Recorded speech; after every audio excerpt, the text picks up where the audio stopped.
ಅಣ್ಣ ಅಕ್ಕ ನಾವೆಲ್ಲರೂ ಸಣ್ಣವ್ರದ್ದಾಗ ಒಂದು ಪದ್ಯ ಆಡ್ತಿದ್ವಿ.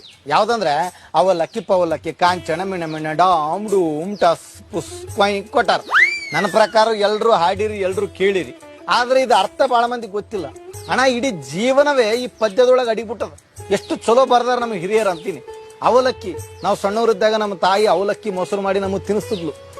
ಪವಲಕ್ಕಿ ನಾವು ದೊಡ್ಡವರಾದ್ಮೇಲೆ ಈ ಗಿದ್ನ ಪಾವು ಶೇರ್ ಅಂತ ಕರಿತೀವಿ, ಅದ್ರಂಗ ಪಾವು ಅವಲಕ್ಕಿ ತಿಂತಿದ್ವಿ ನಾವು. ಕಾಂಚನ ದೊಡ್ಡವರಾದ್ವಿ, ದುಡಿಯಕ್ಕೆ ಶುರುವಾಯ್ತು, ನೌಕರಿ ಸಿಕ್ತು, ಕೈಯ ರೊಕ್ಕ ಬರಕ್ ಶುರುವಾಯ್ತು. ಕಾಂಚನ ಮಿಣ ಮಿಣ ಕಾಂಚನ ಬಂದ್ಮೇಲೆ ಲೈಫ್ ಚೇಂಜ್, ಬಟ್ಟೆ ಚೇಂಜು, ಮನೆ ಚೇಂಜು, ಹೊಸ ಕಾರು, ಹೊಸ ಬಟ್ಟೆ, ಮಿಣ ಮಿಣ ಲೈಫ್.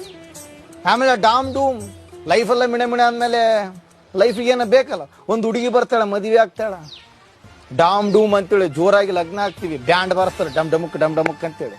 ಆಮೇಲೆ ಟಸ್ ಪುಸ್ ಮದುವೆ ಆಗಿ ಭಾಳ ವರ್ಷ ಆಗುತ್ತಾ, ಆ ಟೆನ್ಷನ್ ಈ ಟೆನ್ಷನ್, ಆ ಲೋನು ಈ ಲೋನು, ಆ ಜಗಳ ಈ ಜಗಳ, ಮಕ್ಕಳ ಸಾಲಿ ಅದು ಇದು ಅಂತೇಳಿ ಟೆನ್ಷನ್ ಒಂಥರ ಲೈಫ್ ಎದಕ್ಕಪ್ಪ ಅಂತೇಳಿ ಟಸ್ ಪುಸ್ ಅನ್ಸಿಬಿಡ್ತದ. ಆಮೇಲೆ ಕೊನೆಗೆ ಕೊಟ್ಟಾರ, ಮರಳಿ ಬಾರದೂರಿಗೆ ನಿಮ್ಮ ಪಯಣ. ಎಷ್ಟು ಚಲೋ ಇಡೀ ಒಂದು 4-5 ಸಾಲಿನೊಳಗ ನಮ್ಮ ಇಡೀ ಜೀವನವನ್ನೇ ನಮ್ಮ ಹಿರಿಯರು ಹೇಳಿಬಿಟ್ಟಾರ. ನನ್ನ ಪ್ರಕಾರ ನೀವು ಈ ಪದ್ಯ ಕೇಳಿರಿ, ಕೇಳಿಲ್ಲ ಅಂದ್ರೆ ಶೇರ್ ಮಾಡ್ರಿ, ಕೇಳಿದ್ರು ಶೇರ್ ಮಾಡ್ರಿ, ಯಾಕಂದ್ರೆ 4 ಮಂದಿಗೆ ಗೊತ್ತಾಗತ್ತ.